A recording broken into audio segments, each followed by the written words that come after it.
মামলা, এত ধরনের মামলা যে স্বল্প পরিসরে বলা সম্ভব না। এবং অনেক সময় আমি নিজেও জানি না, আমাকে উকিল বলেন আপনি আসতে হবে কোর্টে, আমি এসে হাজির হই। কোন মামলায় হাজির হতে হচ্ছে, কোন মামলায় কোন কোর্টে যেতে হবে, এটাও আমরা জানি।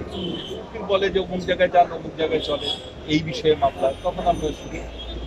এই আর কি, এমন একটা হাস্যকর অবস্থা এই স্বাধীন দেশে, এই স্বাধীন নাগরিক হিসেবে আমাদের পড়তে হবে, আমরা কখনোই ভাবিনি। তবে একটা বিষয় দেখা যায় যে ৩৬৫ দিন আপনার মামলার সংখ্যা ৫০০ বেশি, আসলে এটা মেনটেন করা এটা অনেক কঠিন ব্যাপার হয়ে দাঁড়াচ্ছে, যত দিন যাচ্ছে ততই কঠিন হয়ে যাচ্ছে। কারণ প্রতিদিনই ৮টা-১০টা করে মামলা হয়, যেদিন ৪টা-৫টা থাকে সেটা সৌভাগ্যের বিষয়। এই প্রতিদিন সকালবেলায় এসে এই কোর্ট সেই কোর্ট, নানা কোর্টে দৌড়তে হয়। আমাদের উকিলরা মাঝে মাঝে চেষ্টা করেন আমাদের কষ্ট লাঘব করতে, তারা নানা রকম চেষ্টা নেন, নানা ব্যবস্থা নেন। এর মধ্যে আমরা বেঁচে আছি। এটা শুধু আমার না, এটা সারা বাংলাদেশের বিএনপির সমস্ত নেতাকর্মীরই অবস্থা। এবং আমাদের নেত্রী দেশনেত্রী বেগম খালেদা জিয়া এবং আমাদের ভারপ্রাপ্ত চেয়ারম্যান জননেতা জনাব তারেক রহমান, ওনারাও এই সমস্যার মধ্যেই আছেন, ওনারাও এইরকম যন্ত্রণার মধ্যেই আছে।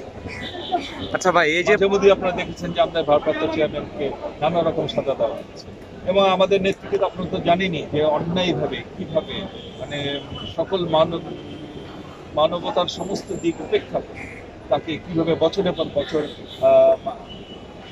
এক ধরনের কি বলবো এটা, তারা অন্তরীণ রাখা হচ্ছে। যে বাসায় এখন যিনি আছেন, উনি আছেন যেভাবে আছেন, এটা জেল ছাড়া আর কিছু নয়। আমাদের নেত্রী, উনি বাংলাদেশের সবচেয়ে পপুলার পার্টির উনি নেত্রী, উনি সারা বাংলাদেশ ঘুরে বেড়াবেন, উনি জনগণের সমস্যায় জনগণের পাশে গিয়ে দাঁড়াবেন। উনি তা পারছেন না, তার মানে এটা তাকে তা করতে দেওয়া হচ্ছে না, তার মানে উনি জেলে আছেন। এই জেল থেকে আমরা আমাদের নেতৃত্বে মুক্ত করতে চাই, আমাদের ভারপ্রাপ্ত চেয়ারম্যান সাহেবকে আমরা আবার সসম্মানে দেশে ফিরে আনতে চাই, দেশে একটি স্বাভাবিক রাজনৈতিক ব্যবস্থা আমরা ফিরে আনতে চাই। এই জন্যই আমাদের লড়াই চলছে। আচ্ছা ভাই, বিষয়টা হয়েছিল যে এই যে তীব্র গরমের ভিতরে আপনাদেরকে প্রতিদিন হাজিরা দিতে হচ্ছে, এই বিষয়ে কিছু বলবেন গরমটা নিয়ে? এটা আসলে আমাদেরকে জিজ্ঞেস না করে যারা এই সমস্ত মামলা আমাদের দেন তাদেরকে জিজ্ঞেস করে যে আপনারা কি, আপনাদের ভিতরে কোনো মানবতা নাই? যে ভোটারে বিএনপি তো বাংলাদেশে কোনো আন্ডারগ্রাউন্ড পার্টি না, তারা তো ওভার দি গ্রাউন্ড পার্টি। তারা তো, আমরা তো জনপ্রিয় রাজনৈতিক দল, আমরা সারা বাংলা, আমরা বাংলাদেশে বারবার এখনো নির্ণয় ভোট হলে আমরাই ক্ষমতা আসবো ইনশাল্লাহ জনগণের ভোটে। সেই দলের নেতা কর্মীদের আওয়ামী লীগ এই অন্যায়ভাবে ক্ষমতায় থাকার জন্য কেন এত মামলার জালে জর্জরিত করছে, তাদের কি জিজ্ঞাসা করে?